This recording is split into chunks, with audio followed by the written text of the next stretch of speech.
Welcome to the 360 Sports Network. I'm James Dotson here with a breaking news report. We're hearing that the University of Pittsburgh, along with the University of Syracuse from the Big East, have sent tendered letters of application to the Atlantic Coast Conference with the plans to be moving in the next couple of years. I'm here with our Pitt and Big East expert, Alex Delaverson. Alex, what's going on out there? What are you thinking here?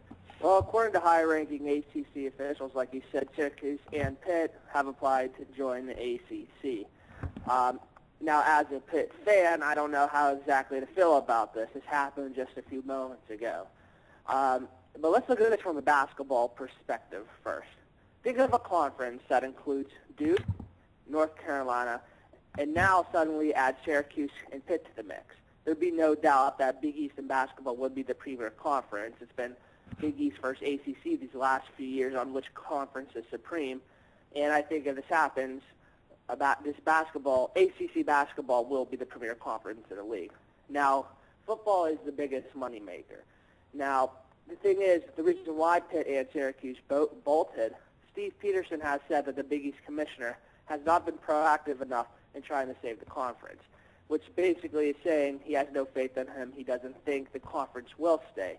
Peterson did want the conference to stay, so this is kind of foreshadowing that Big East is dissolving. So naturally, both Pitt and Syracuse want to get out of there before the Big East dissolves and they're left stranded. So in football, you have some pretty decent football teams there. The Big East hasn't been the strongest football conference over the years. It's been pretty badly disrespected, and rightfully so. So even if the ACC isn't the biggest upgrade in terms of football, it's definitely an upgrade over the Big East.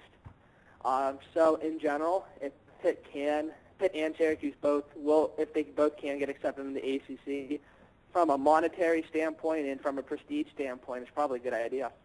No, I agree. I mean, I thought when there were talks of Pitt going to the Big Ten, I thought that was one of the most boneheaded decisions they could make because they'd increase their football conference strength, but the basketball is just not the same in Big Ten country like it is in Big East.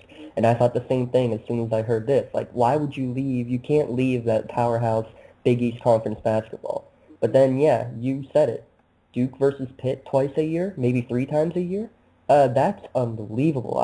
And not to mention a Pitt North Carolina matchup in there as well. You're right. I think if this move happens, I can see the ACC for sure being a bigger hoops conference than what the Big East is.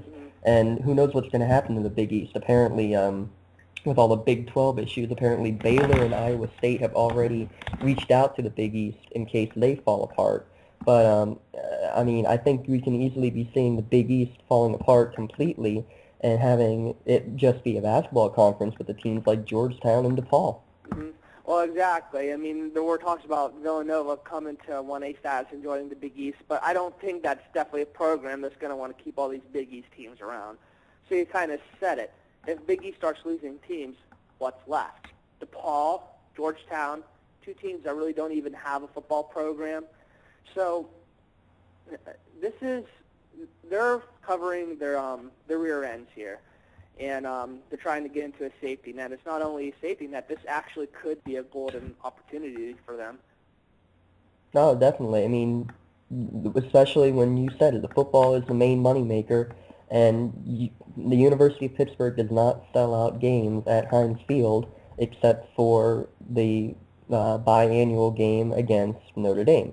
So, to me, to be able to get a couple more quality opponents to come and play in your conference, I'm sure they'll still have their backyard brawl game every year against West Virginia, but to get teams like the University of Miami, if they don't get a death penalty, Florida State, who's a top 5 team right now, Boston College is always a force, I think this can be a great thing for football, get more money into the university, get more recruits to the university.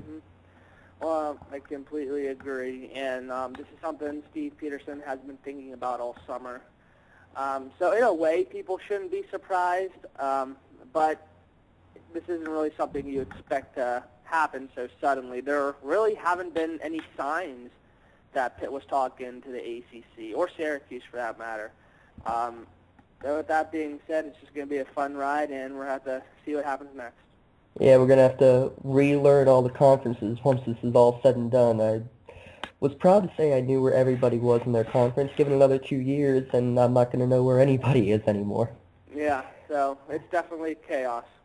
No, and that's kind of what makes college sports so much fun, is all the chaos. So, well, with that being said, thank you, Alex, for the quick insight on the possible Pitt move to the ACC. We'll keep you guys updated as the weeks and months go along to see what happens. I don't think we'll see anything for in terms of an actual move being official for at least 2 years, though.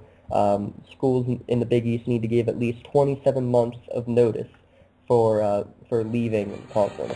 So this might be official, but it might not happen for a couple years still. So we'll be ready for it. Thank you again, Alex, and we will be talking to you again soon. Have a good one.